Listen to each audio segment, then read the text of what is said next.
Assalamualaikum warahmatullahi wabarakatuh. Bismillahirrahmanirrahim.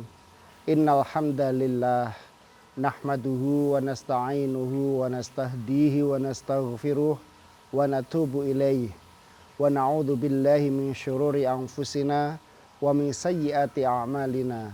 May yahdihillahu fahuwal muhtadi wa may yudlil falan tajida lahu waliyyan mursyida. Asyhadu an la ilaha illallah wahdahu la syarikalah wa asyhadu anna Muhammadan abduhu wa rasuluh la nabiyya ba'dah. Allahumma shalli wa sallim wa barik ala Rasulillah Muhammadin ibn Abdillah wa ala alihi wa ashabihi wa mawalah. Subhanaka la ilma lana illa ma 'allamtana innaka antal alimul hakim. Amma ba'du. Kaum muslimin muslimat rahimakumullah.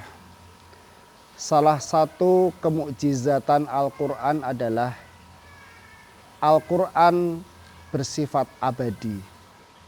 Al-Quran tidak akan pernah hilang, tidak akan pernah sirna dari muka bumi.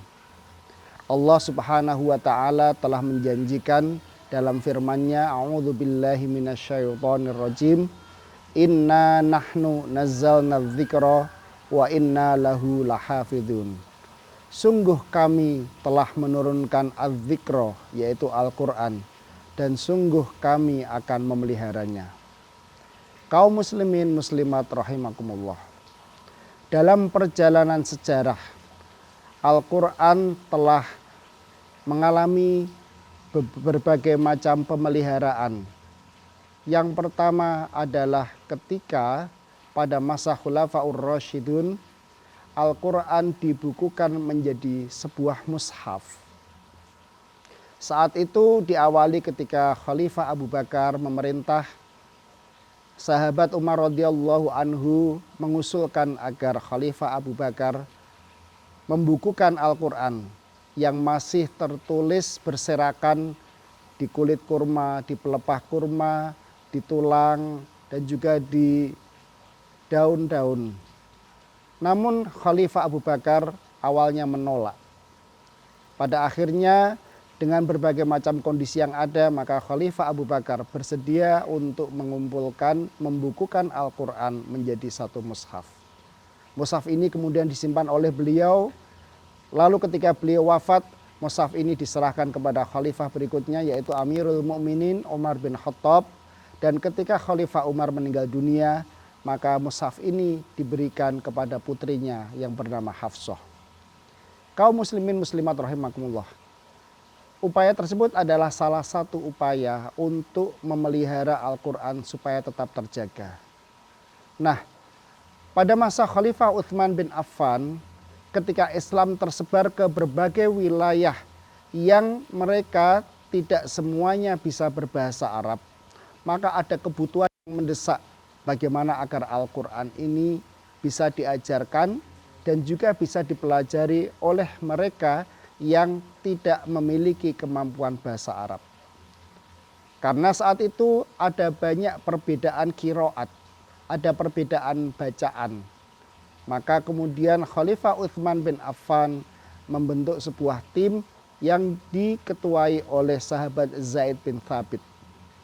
Tim ini bertugas menyusun Al-Quran, menyempurnakan apa yang sudah dilakukan oleh Khalifah Abu Bakar.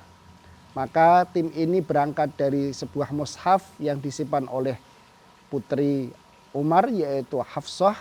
Lalu kemudian disesuaikan sebagaimana perintah Khalifah Utsman agar penulisan maupun bacaannya disesuaikan dengan dialek kaum Quraisy. Nah, kaum muslimin rahimakumullah. Ketika kemudian tim ini menyelesaikan tugasnya, terbentuklah sebuah mushaf yang sekarang kita kenal dengan Mushaf Utsmani.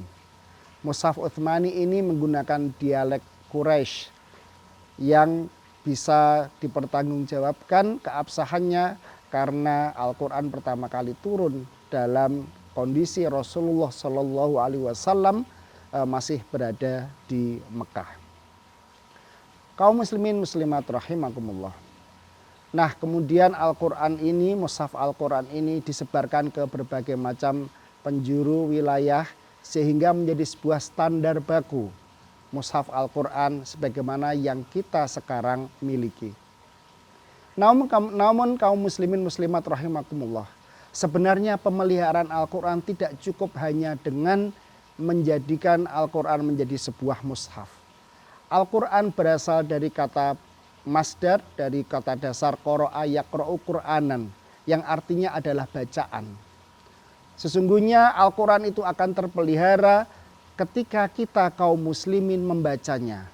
Al-Quran akan menjadi Al-Quran, menjadi sebuah bacaan ketika kita membacanya.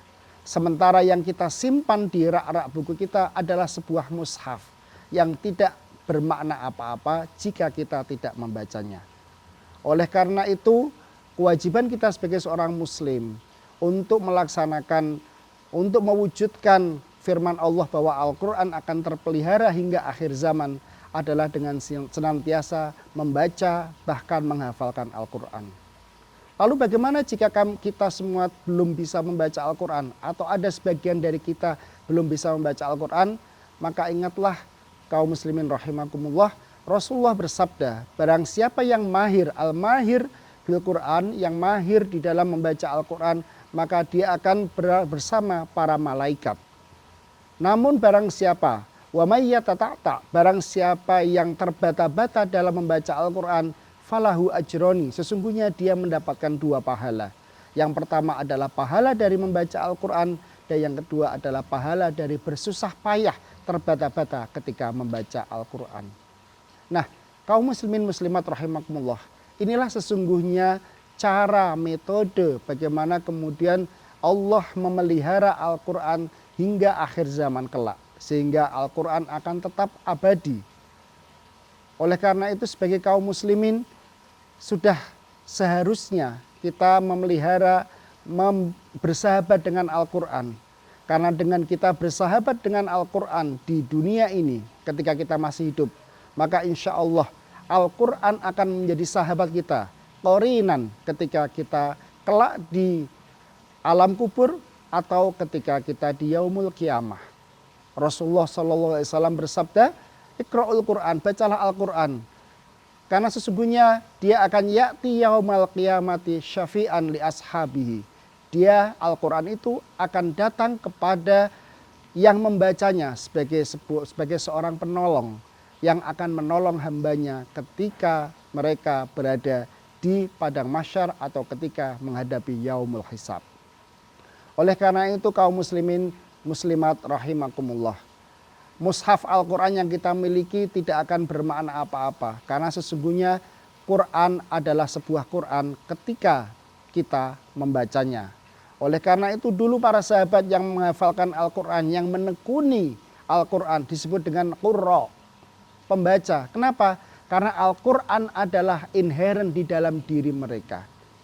Al-Quran sudah sebagaimana tubuh mereka. Kalau dulu mereka tidak memerlukan mushaf karena mereka bisa menghafal dan mereka mengerti maknanya. Namun kita umat Islam yang berada di wilayah Indonesia, sebagian dari kita tidak mengenal, tidak mengerti bahasa Arab, namun tetap bisa membaca Al-Quran.